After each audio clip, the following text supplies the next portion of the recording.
हर धरती की एक कहानी होती है और राजस्थान की धरती तो वीरता, वफादारी और बलिदान की मिसाल है। आज की कहानी एक माँ की है जिसने मातृत्व की परिभाषा बदल दी। ये कहानी है पन्ना धाय की, वो नाम जो इतिहास में अक्षरों से नहीं आंसुओं से लिखा गया है। बात है मेवाड़ राज्य की। उस समय राज्य के राजा थे राजा संग्राम सिंह, एक वीर और सम्मानित शासक। उनके निधन के बाद राज्य की बागडोर संभाली उनके छोटे बेटे राणा विक्रमादित्य ने, जो उस समय बहुत युवा थे, और उन्हीं के छोटे भाई थे उदय सिंह, जो आगे चलकर मेवाड़ के महान शासक महाराणा उदय सिंह बने। लेकिन तब वो बस एक छोटा सा बालक थे और उनकी देखभाल का जिम्मा था उनकी धाय माँ पन्ना धाय के हाथों में। पन्ना धाय सिर्फ एक सेविका नहीं थी, वो उस बालक के लिए माँ से बढ़कर थी। उन्होंने उसे अपनी गोद में पाला, अपनी लोरियों से सुलाया और अपने आंचल से उनके आंसू पोंछे।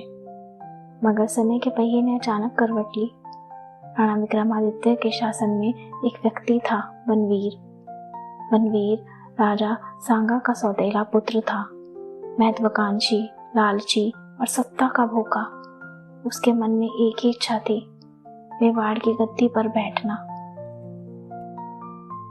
और इस लालच में उसने एक रात दरबार के भीतर एक भयानक षड्यंत्र रचा। वो तलवार लेकर आया और नींद में सोए राणा विक्रमादित्य का वध कर दिया। अब उसकी अगली नजर थी छोटे उदय सिंह पर, क्योंकि अगर वो जीवित रहते तो वही मेवाड़ के असली उत्तराधिकारी थे। उधर पन्ना धाय ने सब सुन लिया था। उसने महसूस किया कि मौत अब महल की दीवारों में घूम रही है। उसने अपने बच्चे छोटे उदय सिंह को अपनी गोद में लिया और बिना आवाज किए भागकर अपने कमरे में पहुंची। कमरे में उसके अपने बेटे चित्ता सिंह भी सो रहे थे, उम्र में उदय सिंह के बराबर। बाहर से कदमों की आहट आई, दरवाजा खुला। बनवीर तलवार लिए अंदर दाखिल हुआ। उसकी आंखें लाल थी और आवाज ठंडी। पन्ना, वो बच्चा कहाँ है? उदय सिंह कहाँ छिपा है? उस पल एक माँ के सामने दो जिंदगियां थी, एक अपनी और एक अपने स्वामी की विरासत। पन्ना धाय ने बिना हिचकिचाए अपने बेटे चित्ता सिंह को उदय सिंह की जगह पलंग पर लिटा दिया और असली उदय सिंह को अनाज की टोकरी में छिपा दिया।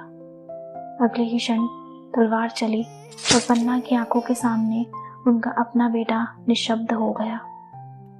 वो चीखी नहीं, रोई नहीं, बस अपने आंसू रोक लिए ताकि दुश्मन उसकी आवाज से सच्चाई ना जान सके। जब बनवीर चला गया तब पन्ना ने धीरे से टोकरी उठाई और उस अंधेरी रात में महल से बाहर निकल पड़ी, बिना रथ, बिना रक्षक, बस अपने स्वामी के बेटे को गोद में लिए हुए।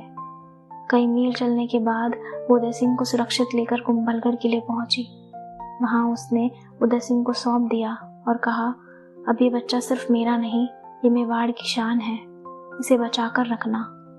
सालों बाद वही बच्चा महाराणा उदय सिंह मेवाड़ के सिंहासन पर बैठा और ये इतिहास ने हमेशा याद रखा उस माँ का नाम, जिसने अपने बेटे को खोकर एक पूरी रियासत को नया जीवन दिया। कहते हैं मातृत्व सिर्फ जन्म देने से नहीं, त्याग करने से साबित होता है, और पन्ना धाय ने ये बात सदा के लिए अमर कर दी। तो ये थी राजस्थान की धरती से एक कहानी, माँ के सबसे बड़े बलिदान की, पन्ना धाय की। मिलते हैं अगले एपिसोड में अगली कहानी और अगले राज्य के साथ। आप भी अपनी कहानी हमारे साथ साझा कर सकते हैं ईमेल या इंस्टाग्राम आईडी के जरिए, जो हमारे डिस्क्रिप्शन बॉक्स में दी गई है। शुभ रात्रि।